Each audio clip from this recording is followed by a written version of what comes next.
뉴스 첫 번째 키워드는 노크입니다. 똑똑똑하는 노크.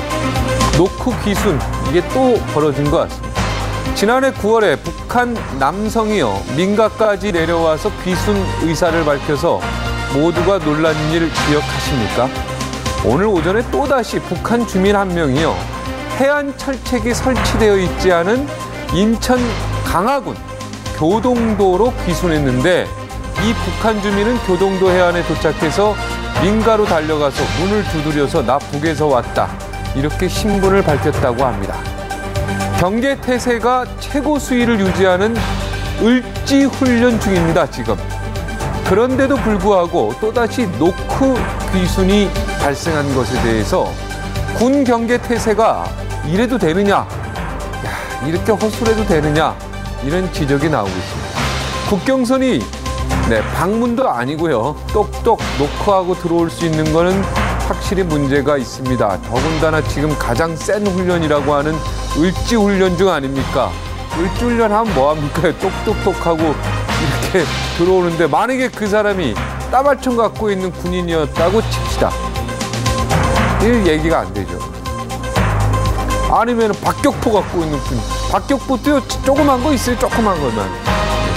왜 얘기 안 돼요? 그렇게 그냥 오늘 이렇게 허술하게 뚫리는 건 국경선뿐만이 아닌 것 같습니다. 또 막 인터넷도 막 지금 뚫리고 있죠. 안보는 생명입니다. 두 번째 키워드 금도입니다. 청와대 이정현 홍보수석이 민주당이 지난 대선을 3.15 부정선거에 빗댄 발언에 대해서 금도를 보여주기 바랍니다. 금도, 여기서 아량, 정치권의 마지막 아량입니다. 아량. 마지막은 아니고 아량을 보여주기 바란다. 새누리당 최경환 원내대표 역시 3.15 부정선거 비유는 국민을 상대로 한 흑색 선동이다. 이렇게 맹비난을 했습니다. 3.15 부정선거는 4.19 혁명과 이승만 정권의 붕괴를 가져왔다. 지난 21일 국정원 국조특위 야당 의원들은요. 박근혜 대통령에게 3.15 부정선거를 거론하면서 반면 교사로 삼으라고 촉구를 한 바 있습니다. 금도란 말은 정치권에서의 레드라인, 즉 한계선이란 뜻으로 쓰이는데 요즘 정국을 지켜보는 국민들도 정말 이젠 한계선에 다다른 것 같습니다. 여러 곳에서 빨간불 들어온 것 같습니다. 국정원 댓글을 3.15 부정선거에 비유한다. 글쎄요, 어떻게 생각하십니까? 좀 지나친 비유라고 생각하는 분도 있을 테고요. 그렇지 않은 분도 있겠죠. 다음 뉴스. 화기애애입니다. 오늘 판문점에서 열린 남북 실무 접촉은 서로 덕담이 오가면서 화기애애한 분위기 속에서 진행됐습니다. 오늘 분위기 아주 좋았습니다. 회담에서 남북 모두 추석을 전후해서 이산가족 상봉하자. 이렇게 쉽게 뜻을 같이 했습니다. 이렇게 남북회담 참 이렇게 물 흐르듯이 가면 얼마나 좋을까요? 아울러 우리 측은 상봉에 정례화하자. 그리고 이산가족과 국군 포로들 만나지는 못하지만 생사 여부는 좀 확인해달라. 이렇게 북측에 제안했습니다. 북측이 여기에도 화답했는지 이건 제가 뉴스에서 못 읽었습니다. 이산가족 상봉 정말 이벤트처럼요. 어느 때 반짝하고 끝내서는 안 될 것 같습니다. 정례화, 상설화가 필요합니다. 한 달에 한 번씩 정례화하면 좋겠습니다. 네 번째 키워드 신경가스입니다. 지난 21일 발생한 시리아 민간인 거주지에서 발생한 이 화학무기 공격에 사용된 물질이 신경가스의 일종인 사린가스라고 합니다. 결국 최종 분석이 나왔습니다. 전문가들은 희생자들의 영상을 보면 신경가스에 노출되었을 때의 증상인 동공이 수축되고 침을 흘리는 이런 현상이 나타났다고 지적했습니다. 사린가스는요, 워낙 독성이 강해서 1993년 국제협약에 따라서 생산과 사용이 금지된 화학무기입니다. 정말 가장 잔인한 동물이 바로 인간이 아닐까 싶습니다. 왜 아무 죄도 없는 민간인들이 이렇게 아무런 이유도 없는 정치적인 이유로 고통스럽게 죽어야 합니까? 남의 나라 일 같지가 않습니다. 우리도 잘 봐야 됩니다. 마지막 키워드 무상보육입니다. 이기 때문에 말이 많습니다. 새누리당은 오늘 시내버스와 지하철 안에서 서울시에 무상보육 광고를 한 것과 관련해서 박원순 서울시장을 선거법 위반 혐의로 선거관리위원회에 고발했습니다. 서울시는 지난 13일부터 정부가 당초 약속대로 무상보육에 대해서 재정 지원을 해야 한다는 광고를 내보내고 있는데요. 새누리당은 진심으로 중앙정부의 지원을 기대했다면 야, 이 광고하기 전에 먼저 합리적인 경로를 통해서 공론을 할 수 있지 않았었냐? 이렇게 지적했습니다. 선관위가 법 위반 여부 검토에 착수했습니다. 서울시 측은 일반적인 정보 제공 사항에 해당한다며 반박하고 있습니다. 네, 이렇게 광고할 돈 이걸 무상보육 재정에 보탤 수는 없었을까요? 물론 액수는 적었겠지만 합리적인 경로를 통해 건의 자체도 안 하셨는지 그거 확인하고 싶습니다. 정부의 건의는 하셨지 않았을까? 제가 혼자 생각해봤습니다. 건의도 안 하고 최후의 수단을 먼저 써버리면 안 될 것 같기도 하고요. 여기까지 하겠습니다. 저는 잠시 59초 후에 다시 돌아오겠습니다.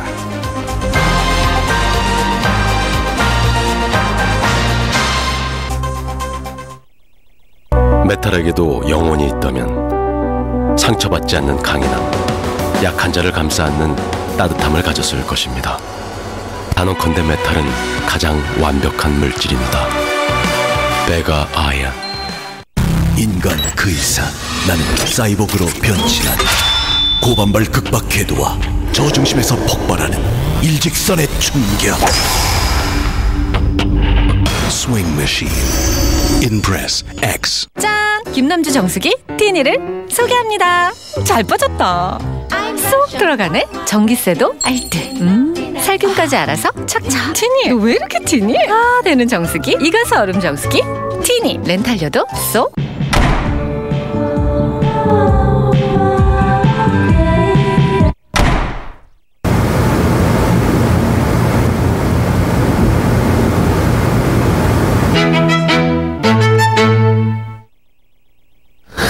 네, 시청자 여러분 안녕하십니까? 박종진입니다. 즐거운 금요일입니다. 아주 흐뭇한 광경이 연출이 됐습니다. 네, 참 이런 정치 보고 싶었습니다. 저는 국민들이 원하는 게 바로 이런 거지요. 다름이 아니라 김대중 전 대통령의 최측근이란 평가를 받았던, 최측근으로 알려져, 아니 사실상 최측근인 박지원 민주당 의원 이야기 해보겠습니다. 이례적으로 이분이, 네, 그래도 원내대표까지 하셨던 이분이 박근혜 대통령을 칭찬했습니다. 비꼬는 거 아니고 진지하게 칭찬했습니다. 박근혜 대통령 요즘 잘하고 있다. 정부의 대북 접근 방식 대단히 잘했다. 우리 정부를, 여기서 우리 정부는 이제 박근혜 정부를 이야기하겠죠. 박근혜 정부를 높이 평가한다. 이게 웬일입니까? 민주당 박지원 의원의 말입니다. 상대방의 공을 인정하고 칭찬하는 모습.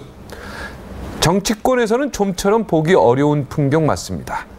하지만 이분요, 결코 호락호락한 정치인 아니죠. 박근혜 대통령을 한껏 축혀 세웠습니다. 그리고 날카로운 비판을 한마디 덧붙였습니다. 청와대와 새누리당은 민주당의 대선 불복 이미지를 덧씌우지 말아라. 이번 국정원 댓글 이 사건을 가지고 민주당이 대선 불복하려고 목적을 정하고 있다. 이런 어떤 헛소문 이런 것들을 내지 말아라. 이런 얘기인 것 같습니다. 말트집 잡아서 민주당이 이런 짓 했다. 대선 불복짓 했다. 이렇게 과잉 홍보하는 것은 떳떳하지 못한 일이다. 그러니까 민주당이 결코 대선 불복한다는 거 아니라는 것을 이 자리에서 다시 한번 박근혜 의원이 분명히 했습니다. 정치 구단 확실히 맞습니다, 이분. 이민으로 세워진 다인종 다문화 국가 미국이요. 세계 최강국이 될 수 있었던 배경이 뭔지 아십니까? 바로 디베이트입니다. 토론입니다. 토론 교육. 초등학교 때부터 토론 교육을 철저히 받습니다. 어려서부터 철저하게 교육받는 토론의 3가지 법칙이 있습니다. 첫 번째, 훌륭한 말씀 잘 들었습니다. 그리고 둘째, 저도 당신 말씀에 공감합니다. 일리가 있는 말씀입니다. 그리고 마지막으로, 그런데 생각이 저와는 조금 다른 부분이 있습니다. 네, 그리고 나서 자기가 하고 싶은 이야기를 하라고 교육을 받습니다. 그런 점에서 박지원 의원의 발언은 토론의 정석을 보여주고 있습니다. 정치의 정석도 이번에 보여줬습니다. 더도 말고 덜도 말고 딱 이만큼만 정치권의 기본 도량이 뿌리 내려졌으면 좋겠습니다.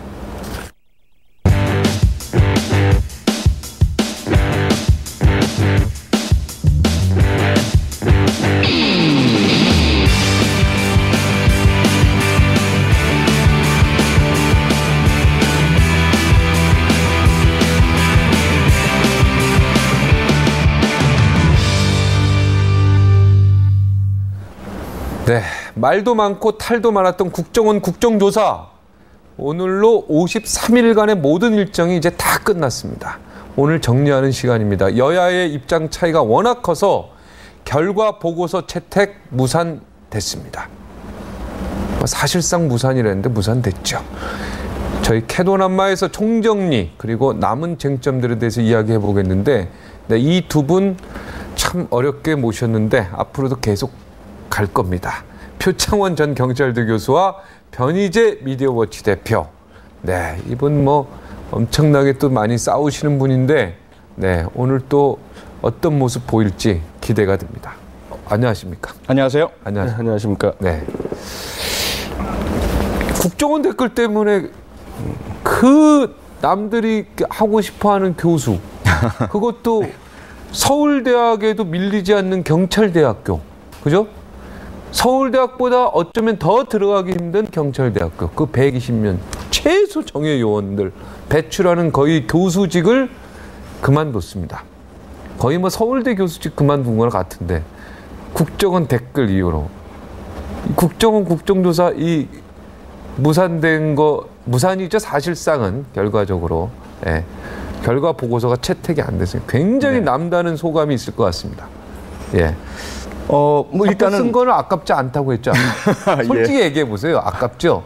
아깝긴 하죠. 근데 후회하지 않는다 그랬죠. 아깝긴 하죠. 왜 안 아깝겠습니까? 엄청나게 아깝죠. 아깝죠. 엄청나게 네. 아깝죠. 아, 그럼요. 벗고 나니까 너무 아까운 자리죠. 그렇죠. 있을 때 몰랐던 것들이 있을 때 보이기 시작하고. 다 잃고 나서 네. 네, 있을 때 소중함 아는 겁니다. 원래. 예. 하여튼 뭐 후회는 안 한다는 것은 뭐 자기 위안이라고 저는 듣겠습니다. 그렇게 하시면 제가 너무 불쌍해지고요. 그래요? 예. 후회하지 않으려 노력도 많이 하고 있고, 네. 실제로 뭐 후회보다는 네. 나름대로 의미가 있었다라고 그렇게 생각을 하고 있습니다. 네. 그 뭐 복직 가능한 거 아니겠습니까? 경찰청장이나 뭐 경찰 쪽에서 또 마음을 이렇게 너그럽게 하면 또 복직도 가능한 거 아니에요? 복직 한번 해달라고 한번 얘기하시겠습니까? 아니요. 캐도남마 네. 그거 아닙니까? 그건 아닌 것 같습니다. 그건 아닙니까? 한번 선택했으면 네. 책임져야죠. 네, 책임지고 가는데 아깝긴 하고 속은 탄다. 네, 이번 국정조사 결과 보면서 더 허탈한 감이 있을 것 같아요. 내가 이걸로 이렇게 했나. 거기 언론에서 보니까 본질에서 뭔가 잘못됐다는데 우리 본질이 뭐라고 생각하십니까, 교수님은? 일단 본질은 그 국정조사가 시작된 이유겠죠. 그건 이제 검찰에서 6월 14일 날 발표한 수사 결과 발표문에 들어 있습니다. 원세훈 전 국정원장 재임 시절에 특히나 이번 대선과 그 이전 2012년 총선을 전후해서 네. 집중적으로 해선 안 될 정치적인 댓글 또 선거 개입하는 글들을 네. 작성함으로써 여론 조작을 한 사실이 드러났고요. 네. 또 그런 사실이 드러나는 와중에 김용판 전 서울경찰청장이 주도한 그런 허위 네. 수사 결과 발표가 11월 16일 날 있었죠. 네. 이 두 부분은 이미 확인이 된 거고요. 그런데 검찰 수사가 좀 미진하다. 그래서 국회 국정조사를 통해서 그들의 배후엔 누가 있느냐. 그리고 왜 그들이 구속되지 않았느냐. 또한 그들의 지시를 따라서 실제로 행한 사람들은 왜 입건유예나 기소유예를 했느냐. 이 세 가지를 밝히는 게 사실은 국정조사의 목적이었거든요. 네. 근데 그게 하나도 밝혀지지 않았죠. 본질을 이렇게 보면은 국가정보원이 조직적으로 민간인 동원해서 거액의 돈을 준 부분, 네. 이것들이 본질에서 벗어났다는 거고, 그죠? 네. 그 사람들 시켜서 댓글 거는 거, 그죠? 두 번째는 검찰 수사가 12월 16일 날 허위로 대단히 이상한 시간대, 밤 11시에 발표됐다는 거. 이게 사실 핵심 내용인데, 이 본질에. 그렇죠. 이번 사건에. 이 핵심 내용에 대해서는 제대로 부각이 되지 못했다. 네. 정리가 안 됐다. 그러니까 이 국정원 댓글 사건의 가장 핵심 포인트를 국회의원들이 캐치 못한 것 같아요. 자, 어떻게 보십니까? 우리 변희재 대표. 아니, 아까 그 표창원 교수님 말씀대로 국정조사가 그렇게 갔다면은 굉장히 좀 실무적으로 가는 그 흐름일 텐데 네. 사실은 목적이 그게 아니었죠. 그러니까 목적이 처음부터 그게 아니라 그 지난 대선 때 국정원 내에서 문제가 아니라 아예 박근혜 후보 캠프에서 국정원과 유착해서 둘이서 짜고 대선에 개입했다. 이게 민주당의 지금 주장이고 그거를 가지고 선동하겠다는 게 국정조사의 목표였으니까 지금 표 교수님 말씀대로 지금 중요한 부분들에 대해서는 관심이 없죠, 당연히. 그러니까 네, 처음부터 관심이 없었던 거죠. 이 핵심적인 내용을 짚고 갔어야 되는데 이건 짚지 않고 정치적인 목적으로만 자꾸 이게 가다 보니까 국민들도 모를 때 무슨 얘기를 하는지 그 핵심을 못 잡고 계속 있었는데. 그러니까 가장 안타까운 게 우리 새누리당이 네. 잘 아시다시피 3월 17일 날 민주당하고 국정조사 하겠다고 합의를 했거든요. 네. 합의를 한 이유는 그 정부조직법 개정안을 통과시키려고. 그걸 안 해주니까. 그런데 막상 통과되고 나니까 국정조사하기 싫은 거예요. 안 하겠다. 그리고 버티다가 국민들이 서명하고 촛불시에 나오니까 하긴 했는데 처음부터 이 국정조사는 필요 없다 해서는 안 된다. 그리고 김현 진선미 들어오면 안 된다. 그리고 증인에 대해서도 배제시킨다. 이렇게 하다 보니까 이 국정조사를 새누리당이 하려고 나온 건지 안 하려고 나온 건지 그리고 시작되고 나서도 줄곧 이 피의 기관이잖아요. 사실은 혐의를 받고 있는 국정원의 변호인단 같은 역할들을 하시다 보니까 그 실무적 본질이 드러날 기회조차를 갖지 못한 그런 어려움들이 많이 있었죠. 그게 너무 안타깝습니다. 변희재 대표 나왔는데 오늘 그 국정원 댓글 사건 관련 질문할 거 혹시 있습니까? 정말 좀 물어보시오. 우리 변희재 대표는 우리 애국 보수 진영 최고의 논객이잖아요. 네. 그래서 저는 정말 이 사건은 국정원이 제대로 운영되었더라면 김정일 사망 소식도 당연히 우리가 CIA보다 먼저 알았어야 되고 그리고 미사일 발사 계획도 그렇게 허둥지둥 엉터리 발표하면서 나라 망신 안 시켰을 테고 그다음에 그 김정남이 MBC 기자하고 태국에서 만나니 뭐니 하는 것도 미리 다 포착했었어야 하는데 이런 걸 다 놓치고 있었단 말이에요. 그 배경에 뭐가 있었을까? 바로 원세훈 전 국정원장이 국정원 자체를 국가 안보가 아니라 정권 안보를 위해서 잘못 사용하다가 이렇게 망가졌는데 왜 우리 애국 보수 진영들이 그러한 국가 안보에 흐트러지게 된 어떤 사안들을 감쌀까? 이 부분은 정말 여쭤보고 싶었어요. 저희 아마 국정원에 대해서 이명박 정권 내내 아마 가장 많이 비판했을 겁니다. 특히나 이제 원세훈 원장 체제에 대해서 일단은 원세훈 원장은 서울시 공무원 출신이지 않습니까? 직책 자체가 안 맞아요. 네. 국가정보기관 다룰 수 있는. 그래서 교통쪽 일도 하셨고. 그러면서 오히려 공안이나 이런 방첩 부분들이 약화된다는 부분에서 수시로 비판을 해왔고, 그래서 우파 진영하고 MB 정권 때 국정원과는 관계가 많이 서운했었어요. 그 문제 때문에. 오히려 요즘에 이제 군 출신들 들어오니까 그래도 국정원 좀 제대로 돌아간다 이렇게 보고 있는 건데.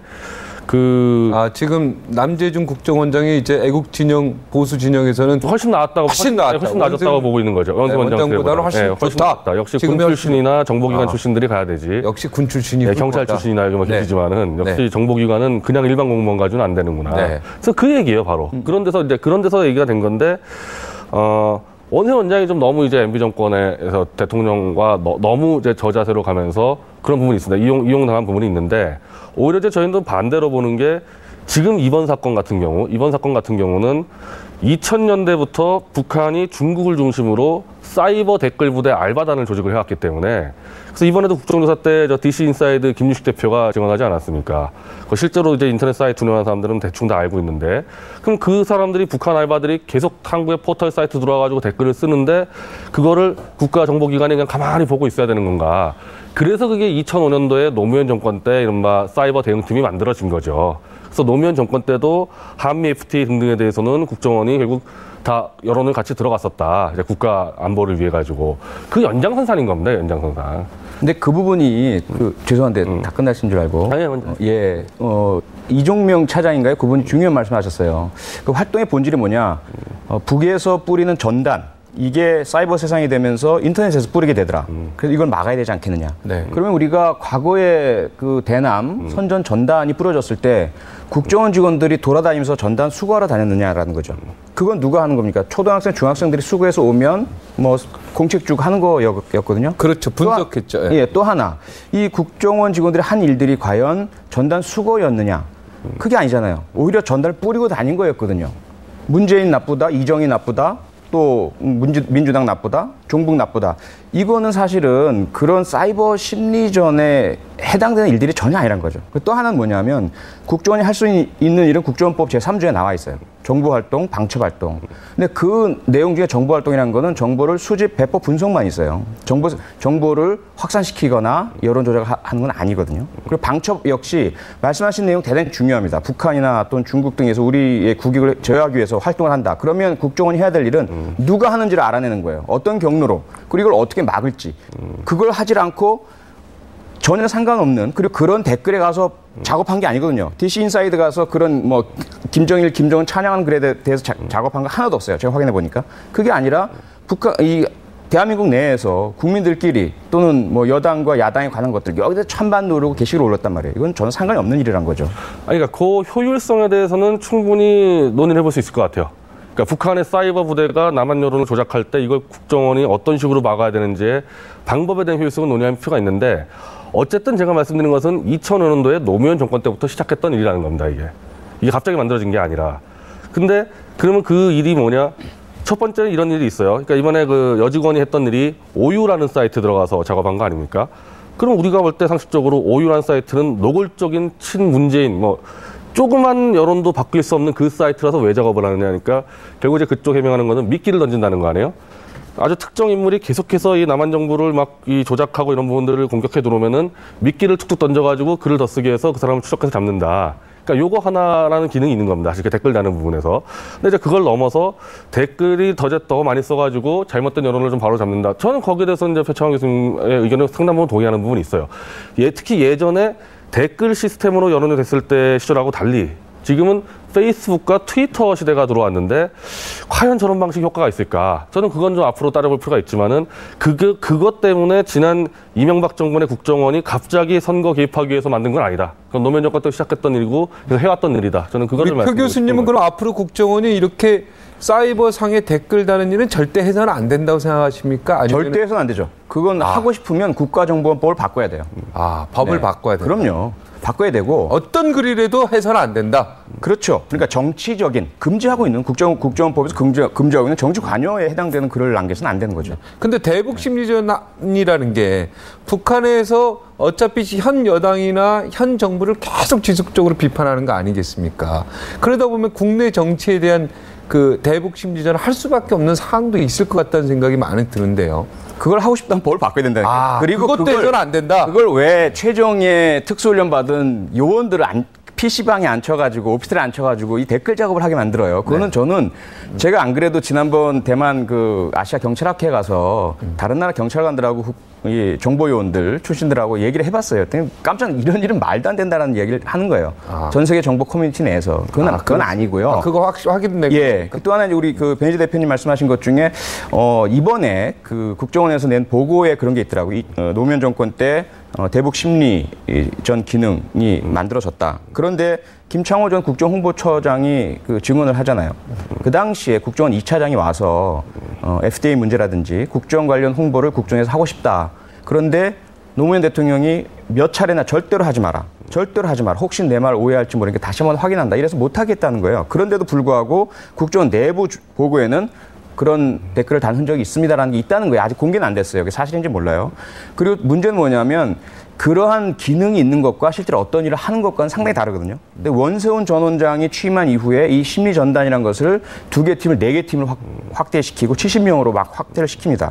그리고는 원장 강조 지시 말씀 이 문건이 공개됐잖아요. 이 안에 나온 거 보면 때때마다 그 이명박 대통령의 개인에 대한 칭송, 개인 정책에 대한 그런 옹호 이런 것들을 하라고 지시를 하고 그다음에 선거 때만 되면 종북 이야기하고 그다음에 야당에 대한 그런 비판을 하면서 얘네들 뭐 강물에 처박아 또 진입하지 못하게 이렇게 하면서 이제 그게 활동이 이루어진단 말이에요. 이건 절대로 우리가 아무리 좋게 봐주려고 해도 아무리 북한의 그런 사이버 활동이 알겠습니다. 심하다고 해도 그러니까 이건 옹호할 수 없는 내용입니다. 어떤 내용이라도 그게 비록 대북 심리전이든 뭐든 간에 국정원은 정치적 그 인터넷상의 댓글을 다는 건 국정원 일이 아니다. 법적으로도 그렇다. 이렇게 주장하는데 우리 변희재 대표. 일단은 근데 좀 노무현 정권 문제 다시 정리를 하면은 그 김창호 국정원장은 저는 굉장히 거짓말하고 있다고 보는데. 네, 그거의 이미 드러났죠. 진실 여부는 아니, 뭐 그게 그러니까, 맞다라고 할 수가 없는 네. 게 또 아니, 그 드러났어요. 국정원 당시 차장은 또 아니라고 하니까. 공문을 보낸 게 드러났어요. 네.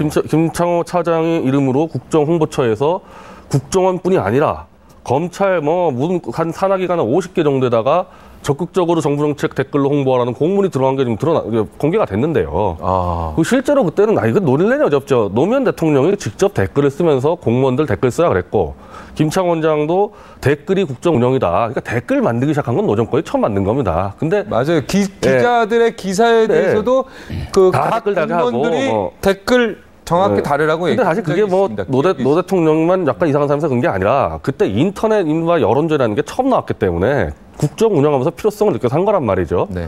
그래서 이명박 정권 때 더 늘어난 이유는 북한 쪽의 사이버 단도 더 늘어나니까 이제 같이 늘어난 거죠. 그런 부분들에서. 그래서 만약에 정말 표창원 교수 말대로 국정원법의 이 조항이로서는 이런 작업하면 안 된다 그러면 저는 개정을 해서라도 할 필요가 있다. 이게 만약에 필요하다면은. 그렇지만 과연 진짜 노 대통령이 49만 명의 공무원들을 댓글 달게 했는데 정말 엘리트 공무원들이 댓글 달고 있는 게 맞는 거냐, 이건 국정원을 떠나서 효율적으로. 그건 좀 제가 노무현 대통령 때 청와대 출입 기자인데 지금 생각이 나네요. 네. 예를 들어서 억울한 내용이나 당당하게 해명할 일이 있으면 공무원들 댓글 달아서 정당하게 달아라. 네. 그래서 그 댓글 얼마나 또 많이 달았는가 또 보고도 하고 막 이랬다는 얘기를 내가 분명히 지금 기억에 남습니다. 네. 전혀 다른 이야기죠. 네, 그건 좀 다른 얘기죠. 그건 왜냐하면 자기 업무와 관련된 것, 적극적으로 숨지 말아라는 것이고 이건 숨어서 몰래 하는 거니까. 네, 알겠어요. 변희재 대표 질문하고 싶은 게 있죠. 올해 두 가지였는데, 우리 권은희 수사과장의 그 현장에 갔었지 않습니까? 이제 국정원 여직원이 감금당한 채로. 근데 그 현장에 가서 이번에 국정조사에서 자기하고 통화를 하고 있었고 노트북만 내주면 됐었기 때문에 감금이 아니라고 주장을 하는데, 제가 도저히 납득이 안 되는 부분은 72시간 정도를 집 안에 갇혀 있었고 부모들이 와서도 부모도 방에 못 들어갔어요. 민주당 이 사람들이 막아서. 그래서 음식 전달해 주는 것도 간신했었는데 이게 감금이 아닙니까? 그 부분에 있어서는 아마 잠금이냐 감금이냐. 일단 검찰 수사 결과는 감금은 나왔죠. 감금 형태를 인정하고 있어요. 다만 누가 하는 부분이 좀 달라지거든요. 그래서 밖에 있는 모든 사람들이 감금이다라는 건 아니고요. 그 당시에 감금으로 볼 수 있는 행위, 직접적인 행위, 못 나오게 한다든지 문을 막는다든지 이런 부분들을 한 2명 정도를 좀 찾고 있는 것 같아요. 그런데 이제 그 이전에 무슨 얘기를 해야 되냐면 예를 들어 지난번에 그런 일이 있었어요. 관악구 신림동에서 여자친구가 성폭행 당하는 상황에서 남자친구가 발견하고 뛰어와서 그 성폭행으로 의심되는 남자를 때렸어요. 붙잡으면 체포해서. 때려야죠, 그랬는데 그 사람이 폭행죄로 입건됐습니다. 우리가 이걸 어떻게 봐야 될 거냐라는 거죠. 그거는 어떻게 됩니까? 경찰 입장에서 지금 내 여자친구가 성폭행을 당하고 있는데 그 성폭행 하고 있는 그 놈을 나쁜 놈 아니에요. 그걸 내가 때렸단 말이에요. 당연히 때려야 되지 않아요? 우리 교수님 같으면? 그렇죠. 그런데 우리 법은 그것도 폭행죄로 입건을 하고 있어요. 정당방위가 아니다 이렇게 보면. 그렇죠. 지나치다. 그럴 필요가 있었느냐라는 거죠. 그런데 그런 부분을 해소하기 위해서 그래서 그게 말이 됩니까? 착한 사마리아법이라고 해서 말이 안 돼요. 바람직한 일, 누굴 구하기 위해서 한 일에 대해서 면책을 해줘야 된다는 그런 법이 없기 때문에 이렇게 나타난 건데 이 사건의 결국 본질이 뭐냐? 그러면 국가 공무원이 해서는 안 될 그런 선거 개입을 하고 있는 의혹이 있는 사건이다. 그러면 그 의혹을 풀어내야 되는 게 본질 아니겠어요? 근데 그걸 예를 들어 피해자라고 할 수 있는 야당 직원이나 또는 시민들이 와서 저 사람 도망가면 안 돼, 증거인멸하면 안 돼라고 밖에서 대처하고 있는 상황이다. 그것과 유사하지 않나라는 거죠. 그래서 감금죄 좋다. 만약에 그런 감금적 행동을 한 사람이 있다면 그건 처벌해라. 그게 제 입장이고요. 하지만 그런 상황 자체를 마치 특수훈을 받은 정의의 국정원 요원이 마치 자신이 그냥 여자라는 것만 내세워서 난 불쌍해요, 가려내요. 그건 저는 혼내고 싶어요. 그렇게 하지 말아라. 경찰이라도 만약 그렇게 한다면 저는 경찰관으로서 그렇게 행동하지 말아라고 얘기하고 싶죠. 그러니까 표창원 교수가 그 남자친구면 어떻게 하겠습니까? 안 때립니까? 저는 때리는 게 무술을 좀 할 수 있기 때문에 때리지 않고 좀 체포술로 제압을 해서 체포를 했을 것 같아요. 무술을 하기 때문에 무술 못한. 그건 볼 것도 없지 않습니까? 화가 나니까 주먹이 나가죠. 성폭행 당하는데 그걸 가만 있을 사람이 변희재 대표 어떻게 하겠습니까? 그 목격하면 여자친구. 글쎄요. 그 죽죠. 전 좀 이렇게 함부로 이렇게 좀 주먹은 별로 쓰지 않는 스타일이어서 그냥 그럼 말로 하면 그냥 밀고 끝내지 않을까 생각이 들어요. 밀고 이렇게 하지 마. 이렇게. 저 같으면은. 예. 근데 제가 이제 이 질문을 드린 이유는 그 부분인데 이제 권은희 수사과장이 1명과 15명에서 뭐 다수결로 인해 가지고 15명이 뭐 말을 맞췄다, 막 표 교수님은 그런 식으로 이제 좀 의혹을 제기했는데 제가 사실 그런 경우 상당히 많이 당해요. 제가 언론계에서 특히 포탈 문제 가지고 언론학자들 다 포털이 괜찮다 그러는데 저 혼자가 계속 그 문제 제기 몇 년을 해왔기 때문에 다수결이 아니라는 걸 잘 알고 있습니다. 그 문제는 논리지 저쪽에 100명이고 1명이라는 건 아닌데 그러면 단 한 명이 여러 명과 다른 의견을 이제 내기 시작하면요. 그 논리의 합리성과 엄밀성을 더 정말 정밀하게 따져줘야 돼요. 그렇게 될 수밖에 없지 않습니까? 공격이 많으니까. 네. 저는 그래서 그거를 굉장히 눈여겨봤는데 저는 지금 표 교수님 정도로 얘기했으면 된단 말이에요. 권은희 수사과장이. 강금은 맞다. 그렇지만은 뭐 불가피했을까 이렇게 얘기할 수 있지만은 현장에 나가서 강금을 풀어달라고 피해자가 요청하는데 물론 피해자가 뭐 국정조사나 쳐도 그걸 국정조사에 나와서 강금이 아니라고 얘기했다는 것에서 저는 굉장히 충격적이었어요. 아, 이분이 정말 자기 양심과 신념으로 올바른 논리를 하는 게 아니고 이거는 제가 볼 때 거의 민주당과 무슨 유착관계 되지 않았냐 정도로 생각이 들 정도의 발언이었단 말이죠. 명백한 강금은 어떻게 강금이 아니라 그럽니까? 담당 수사과장이. 그래서 저는 그 부분을 좀 중요하게 본 겁니다. 그래서. 그래서 진술의 신빙성이 떨어진다는 거죠. 한 명이 50명과 다른 얘기하려면요. 단 한 건 작은 거라도 말 안 되는 얘기하면 안 됩니다. 가만두진 않거든요. 근데 이제 감금이냐 잠금이냐는 주관적인 생각에 따라서 조금씩 달라질 수 있는 사실 여부하고는 좀 관계없이. 근데 그게 어떻게 됐냐면요. 네. 그러니까 주관적으로 바뀔 수 있는. 권은희 과장이 현장에 출동해서 제가 선관위 직원하고 갔는데 결국 방문을 들어가서 현장은 점검했죠. 현장 점검했는데 컴퓨터는 뭐 못 가져 나왔습니다. 그러면 권은희 과장이 뭐 했어야 되느냐? 해산시켰어야죠. 그 현장에서 포위하고 있는 사람들을 해산시키고 본인이 돌아와서 그 뒤로 48시간 더 감금을 당했습니다. 여직원이. 그래서 저는 이건 사실 직무유기 수준이라고 보는 거예요. 그 부분은 조금 그 경찰 업무상 좀 분쟁이 나눠져 있어서 수사과장은 해당되는 선거법 위반 사건에 대한 수사 책임을 갖고 있어요. 만약에 밖에 있는 시위군 중에 문제가 있어서 해산시켜야 된다 그러면 그것은 경비과장 내지는 생활안전과장에게로 넘어가는 것이거든요. 근데 그러면 권은희 수사과장이 그러면 왜 감금이 아니라는 이유를 나하고 통화하고 있었기 때문에 감금이 아니라 주장합니까? 그건 민주당이 주장을 한 거고 민주당의 질문에 대해서 권은희 과장이 맞습니다라고 답을 했죠. 그러니까 그거는 잘못된 표현이죠. 그러면은 이 군중과 관계 없는데 본인이 통화하고 있다는 거하고는 전혀 관계가 없는 거죠, 이 군중들하고는. 그거는 글쎄요. 그 14대 1이라는 부분은 감금 부분보다는 당시에 서울청 증거분석팀들과 권은희 수사과장 사이에 과연 인케이스 분석 당시에 키워드 4개가 맞느냐, 100개가 맞느냐. 그리고 인케이스 분석 결과를 과연 언제 내려다 보내줬느냐. 이런 부분에 있어서 이견 부분이었죠. 감금 부분은 뭐 서울청 직원들은 전혀 상관이 없는. 권은희 수사과장의 이야기가 훨씬 더 신빙성 있다고 보는 거 아니겠습니까, 교수님은? 그 신빙성 있다고 보는 건 뭐냐면 외압이 있었느냐 아니냐. 네. 그리고 그 100개와 4개 중에 무엇이 더 필요했었느냐. 네. 이런 부분에 있어서는 권은희 과장의 말이 훨씬 신빙성이 있었다고 저는 보고 있습니다. 김용판 서울청장 말보다는. 그렇죠. 네. 왜 그렇습니까? 일단 첫째로 김용판 청장의 신분 자체가 피고인 신분이죠, 형사적으로는. 그리고 증인인데 선설하지 않았습니다.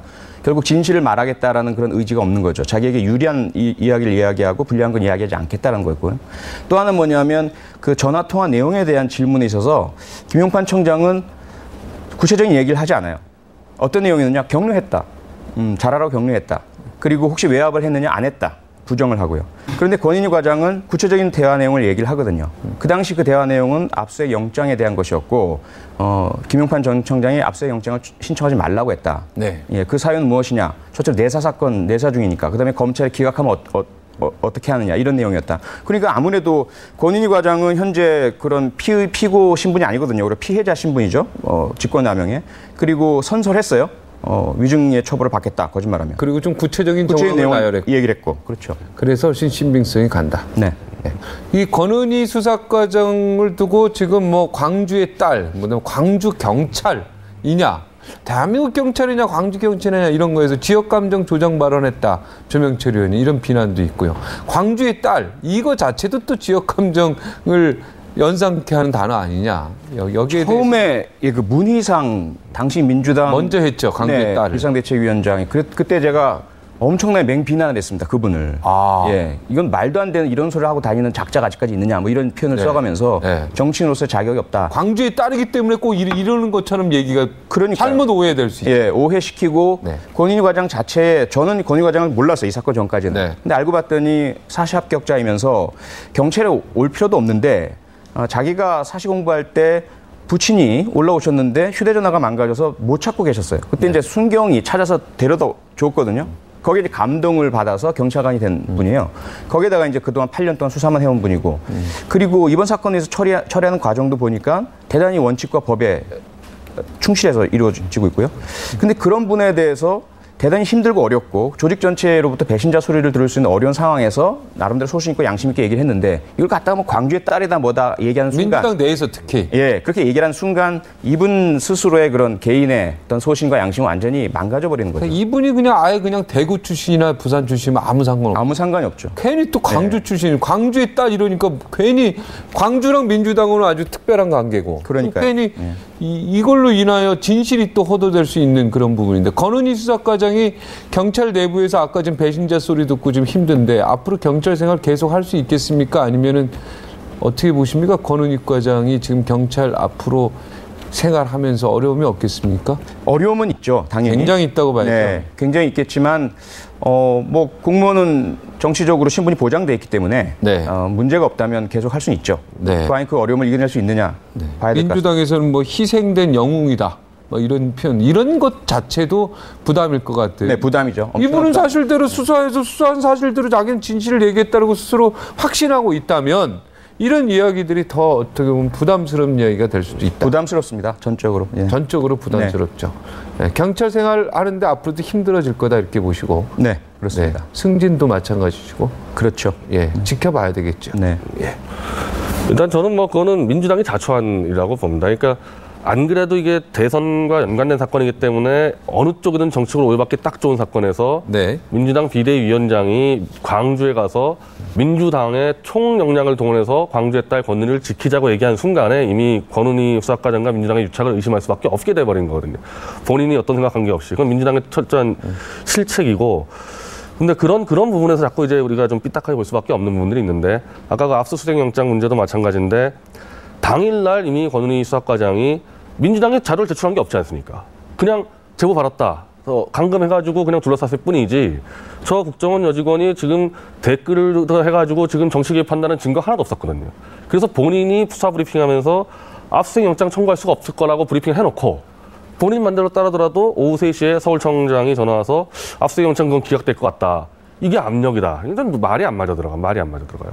원래 댓글 관련 수사대 같은 경우는 일반적으로 댓글을 먼저 발견하고 이 댓글을 신고해가지고 이제 그거에서 압수수색 영장에서 가는데 이거는 그냥 길 가다가 저 사람이 했을 거예요 해가지고 덮쳐서 할 수 있는 건가. 그러니까 처음부터 잘못된 문제였기 때문에 이거 가지고 수사 압력 얘기한다는 건 좀 앞뒤가 안 맞다. 그렇게 판단합니다.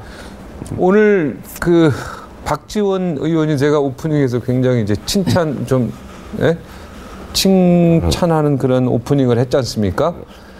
보시면 소감이 어땠습니까? 저는 아까 그 오프닝할 때 좀 이해가 안 되는 얘기여가지고 왜냐하면 아니 박지원 전 원내대표 같은 경우는 지속적으로 박근혜 정부한테 빨리 북한한테 뭘 줘라, 빨리 퍼줘라, 북한하고 빨리 손잡아야 된다, 뻣뻣하면 안 된다, 전쟁 난다 이랬던 사람인데 박근혜 정부는 북한의 요구를 하나도 안 들어줬거든요. 하나도 안 들어서 버텨서 결국 북한이 백기 투항하고 들어오고 있는 건데 그걸 가지고 잘했다 그런다는 게 저는 본인이 잘못한 과거 행적을 지금 덮고 있다고 보는 겁니다. 물론 그럴 수밖에 없어요. 왜냐하면 민주당 전체가 박지원 원내대표에서 안 그러면 전쟁 난다고 해서 공포를 조장했는데 오히려 버티니까 북한이 들어오는데 여기에 대해서 할 말이 없는 거예요. 그러니까 그런 말 하는 거예요. 어찌됐든 이제 와서라도 박지원 원내대표가 전 대표가 이렇게 딱 칭찬한 거는 잘한 거예요. 아니, 그렇지 않아요. 왜냐하면은 그럼 앞으로도요. 지금 북한하고 협의하지 않습니까? 네. 금강산 관광이나 이산가족 협의할 때 또 북한이 언제 생떼를 쓸지 모르는데 그때 박지원 씨 어떻게 할 겁니까? 또 박근혜 정부한테 빨리 북한 달래라 뭐 줘야 된다 이럴 거 아닙니까? 그래서 저는 그러기 위해서 지금 사전 포석을 넣었다고 봐요. 네. 그리고 이 말도 민주당이 결코 지금 대선 불복을 주장하는 거 아니다라고 분명히 그런 뉘앙스의 이야기를 했지 않습니까? 그러면 민주당에서 대선 불복을 자꾸 주장하는 사람들을 비판을 해야죠. 민주당이 대선 불복을 하고 있는 게 아니라고 얘기할 게 아니고 대선 불복처럼 자꾸 주장하는 사람들을 비판해야 되는 거죠. 그런데 이제 대선 불복으로 자꾸 오해하는 새누리당을 비판하는 것은 잘못됐다. 그건 잘못된 거고. 네. 저는 아까 표창원 교수님이 그 문희상 비대위원장을 그때 과거에 비판했다 그래서 깜짝 놀랐는데. 네. 왜냐하면 저거는 사실 그래요. 저희가 좀 우파 논객들 나오면은 새누리당이고 뭐 엄청나게 비판을 하는데 이렇게 좀 야당 측 논객 나오면은 민주당이나 안철수 씨에서 비판 한마디 못 하더라고요. 참 그게 이해했는데 표 교수님은 그걸 비판했다니까. 기사도 나왔었어요. 예, 역시 이 캐도남마의 예. 이 수준이 다른데 종편 시사 프로가 좀 다르네요. 예. 다른 종편 시사 프로랑 다릅니까? 예, 아니 또 표 교수님 같은 분 모시고 또 네. 하니까 좀 할만한 것 같아요. 그러니까 뭐 같은 진보고 그래도 잘못한 건 그러니까, 예. 그렇죠. 잘못했죠. 그 진영 나눠서는 안 된다고 생각을 하고요. 그래서 이번 댓글도 저는 변희재 대표가 다시 한번 봐주셨으면 하는 게 정말 이건 잘못된 거거든요. 국정원이 그 일을 한 건 잘못된 것이고 특히 새누리당이 너무 방어적, 변호적으로 나온 것도 지금 문제는 뭐냐면 대선 불복 얘기가 나오는 것도 그래요. 사실은 제가 몇 번 얘기했지만 박근혜 대통령이나 새누리당이 잘못됐다. 지난 정권에 이런 문제 있었다. 그리고 지난 대선에서 오해받을 짓을 김용판 청장이 했다. 왜 했느냐. 그거 안 해도 우리가 당선됐는데 왜 그런 짓을 했느냐. 정말 나쁘다. 그리고 철저히 수사해라. 이렇게 하셨으면 정말 국민들께서도 공감하셨을 테고 이 문제 딱 끝났을 것 같아요. 그렇지 않고 김용판 청장도 그날 발언하는 거 보니까 본인이 판단해서 본인이 이렇게 한 게 아닌 것 같다는 생각이 들어요. 국정하고도 계속 통화를 하고 뭐 그런 그랬지 게 않습니까? 자꾸 나오죠. 예. 예. 그러니까 아무래도 그 영향을 알게 모르게 좀 받고도 스트레스 받았지 않았겠습니까? 아무래도 그런 부분이 있었겠죠. 박지원 대표의 오늘 발언 어떻게 보십니까? 일단 저도 사실은 제 부친이 월남하셨고 네. 이산가족 상봉 신청을 하신 분이거든요. 네. 순번이 엄청나게 뒤에 있어요. 그래서 네. 아마 힘들 것 같은데 네.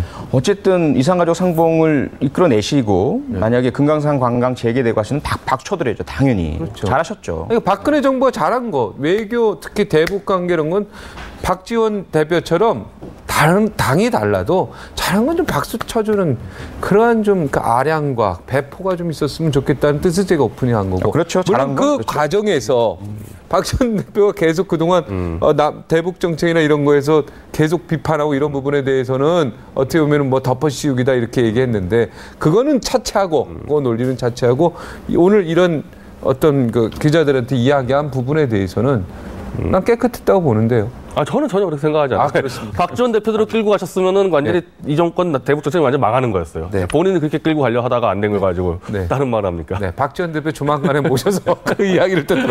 오늘은 여기까지 듣겠습니다. 홍준표 도지사님께서 지금 기다리고 계셔가지고 다음 주에 또 주제를 가지고 뵙도록 하겠습니다. 하여튼 오늘 괜찮은 것 같습니다. 괜찮죠? 수준이 있죠? 오늘 고맙습니다. 네, 감사합니다. 고맙습니다. 네.